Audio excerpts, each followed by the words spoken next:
నమస్తే అమ్మా. నమస్తే అండి. నా పేరు పద్మ. ఏం చేస్తారమ్మా? నేను హౌస్ వైఫ్.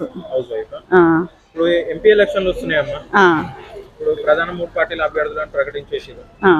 టిఆర్ఎస్ నుండి రాగిల్ లక్ష్మారెడ్డి, బీజేపీ నుండి ఈటెల రాజేందర్, కాంగ్రెస్ నుండి పట్టణం సునీతా మహేందర్.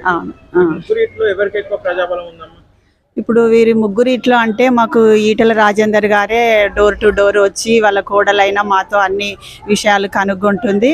మమ్మల్ని మేము చెప్పేటి వింటుంది, మాకు మంచి చేస్తా అంటుంది. వీళ్ళెవ్వరు మాకు కనపడట్లేదండి. ఎవరు ఇప్పుడు కాంగ్రెస్ అయినా టీఆర్ఎస్ అయినా వాళ్ళు మాకు అసలు తెలియట్లేదు. మాకు ఇప్పుడు ఈ గవర్నమెంట్ వస్తే మాకు అన్ని మంచి అవుతాయని అనిపిస్తుంది. అక్కడ మోడీ గెలవాలి, ఇక్కడ ఈటెల రాజేందర్ను గెలిపించాలని మాకు అనిపిస్తున్నది. అసలు మీకు కాంగ్రెస్ అభ్యర్థి పట్నం సునీతా మహేందర్ రెడ్డి, టీఆర్ఎస్ అభ్యర్థి రాగిల్ లక్ష్మారెడ్డి తెలుసా అమ్మా? మాకు తెలియదండి, మేము విన్నాం కానీ తెలియదు. వాళ్ళు అసలు రావట్లేదండి, మమ్మల్ని కలవడానికి కూడా వస్తలేరు. వీరైతే కలుస్తున్నారు. మేము చెప్పే మాకు ఏమైనా ప్రాబ్లమ్స్ కూడా సాల్వ్ చేస్తా అంటున్నారు. కాబట్టి మేము ఎక్కువ ఫోకస్ బీజేపీ ఈటెల రాజేందరే గెలవాలని మేము అనుకుంటున్నాము. ప్రచారానికి కూడా రావట్లేదు. దేశ ప్రధాని ఎవరైతే బాగుంటుంది, రాహుల్ గాంధీయా మోడీయా? మోడీ కావాలనే ఉందండి. ఎందుకంటే మన హిందూ సాంప్రదాయాలన్నీ మంచిగా అనిపించింది. మొన్న మమ్మల్ని అందరినీ అయోధ్య తీసుకెళ్లారు. బాగా అన్ని విధాలు చూసుకున్నారండి మమ్మల్ని. అకామిడేషన్, ఫుడ్, ఫ్రీ ట్రైను, అన్ని విధాల మాకు బాగా అనిపించింది. ఎప్పుడో మరుగున పడిపోయిన రాముడు ఇప్పుడు కనబడ్డాడంటే మాకు అక్కడ దర్శనానికి పోయినాక కూడా రాముడిని చూస్తుంటే కళ్ళ నుండి నీళ్ళు వచ్చినాయండి. నిజంగా చెప్పాలంటే మేము అంత దూరం పోతామని అనుకోలేదు. మమ్మల్ని వాళ్ళు తీసుకెళ్ళిండ్రు. చాలా ఆనందం అనిపించింది మాకు.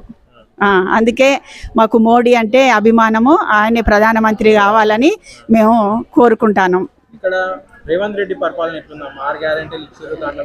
ఏం లేదు సార్, 6 గ్యారెంటీలలో ఒక బస్సు అది చూసిండ్రు. ఆడపిల్లలకు స్కూటీ అన్నారు. ఇప్పుడు మహిళలకు 2500 అన్నారు, అది లేదు. ఇప్పుడు ముసలోళ్ళు, మా అత్తగారికి పెన్షన్ వస్తుంది, అది కూడా 4000 అన్నారు. ఆ 2000 వస్తున్నాయి సార్. ఏది కరెక్ట్ ఉన్నది సార్? ఏది లేదు. వాళ్ళది కూడా మాకు నమ్మకం అనిపించట్లేదు.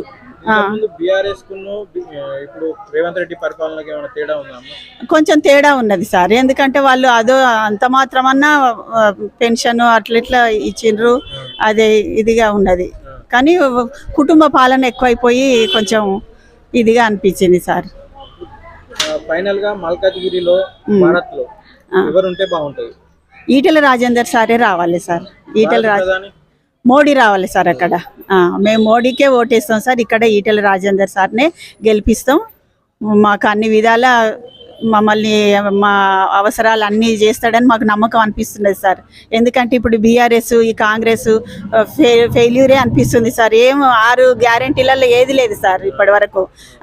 బస్సు కోసం మేము ఏం వెళ్తాం సార్? అది మాకేం ఇది అనిపించట్లేదు. మేము మోడీకే ఓటేస్తాం, ఈటెల రాజేందర్ సార్ని గెలిపిస్తాం, అదే అనుకుంటున్నాం సార్.